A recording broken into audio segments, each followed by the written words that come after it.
మహాకవి చరిత్రకారుడు ఆరుద్ర వివరించినట్లుగా కట్టుకథల చిత్రాంగి కనుక మేడలు అన్నట్లు రాజా నరేంద్రుని జీవితంలో చిత్రాంగి అనే కథ లేదని, ఆ కథని ఇకపై ఎవరూ చర్చించవద్దని ఆంధ్రకేసరి యువజన సమితి పూర్వ అధ్యక్షులు మాదిరాజు శ్రీనివాస్ అన్నారు. గోదావరి పుష్కరాలలోపు చిత్రాంగి పేరు మార్చాలని కోరారు.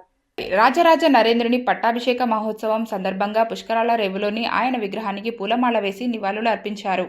ఈ సందర్భంగా మాదిరాజు మాట్లాడుతూ రైల్వే శాఖ అవగాహన లోపంతో అతిథి గృహానికి చిత్రాంగని పేరు పెట్టిందని గుర్తు చేశారు. ఆ పేరును వెంటనే తొలగించాలని డిమాండ్ చేశారు. పుష్కరాలలోపు పేరు తొలగించాలని విజ్ఞప్తి చేశారు. సమితి మరో పూర్వాధ్యక్షుడు దేశిరెడ్డి బలరామనాయుడు మాట్లాడుతూ రాజరాజ నరేంద్రుని భార్య అమ్మన్నాదేవి పేరున రైల్వే శాఖ అతిథి గృహానికి పేరు మార్చాలని సూచించారు.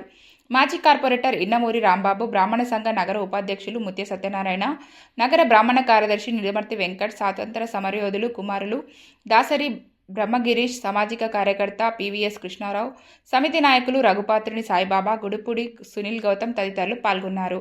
ఈ సందర్భంగా రాజరాజ నరేంద్రుని విగ్రహానికి పూలమాలలు వేశారు. చిత్రాంగి తర్వాత మన రత్నాంగి అనే రెండు కథల్ని మనం ప్రాచుర్యంలోకి తెచ్చుకున్నాం. కానీ అవి పుక్కుడు పురాణాలు.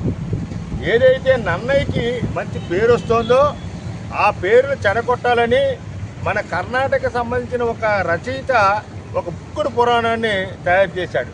అందులో భాగంగానే చిత్రాంగి, రత్నాంగి అనే ఇద్దరు భార్యలు ఉన్నారు అని చెప్పడం జరిగింది. అవి అమ్మన్న దేవి అనే భార్య, చిన్నమ్మ దేవి అనే ఇద్దరు భార్యలు ఉన్నారు.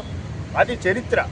ఆ చరిత్రను వక్రీకరిస్తూ చిత్రాంగి అనే ఒక అమ్మాయి ఉందని, లేదా ఆ అమ్మాయిని వాళ్ళ అబ్బాయి ఏదో చేయబోయాడని, లేదా దానికి సంబంధించి చిత్రాంగి అక్కడ సారంగధర మెట్ట మీద అతను సారంగధరుడని, అతను సారంగధర మెట్ట మీద కాళ్ళు చేతులు నరికేశారని రకరకాల పుక్కుడు పురాణాలు వ్యాప్తిలో వచ్చాయి. మనం విజ్ఞులుగా ఒక్క విషయం ఆలోచిద్దాం. ఏ తల్లి అయినా ఆ పిల్లకి చిత్రాంగి అని పేరు పెడుతుందా? ఒకే విషయం, చిత్రాంగి అంటే చిత్రమైన అంగములు కలది, చిత్రమైన అంగములు కలది అనే పేరుని ఎవరైనా సరే వాళ్ళ అమ్మాయికి పెట్టుకుంటారో? ఎవరైనా? చిత్రాంగి అనే కథ అసలు లేనే లేదు. అద్భుతమైన రోజు ఈరోజు.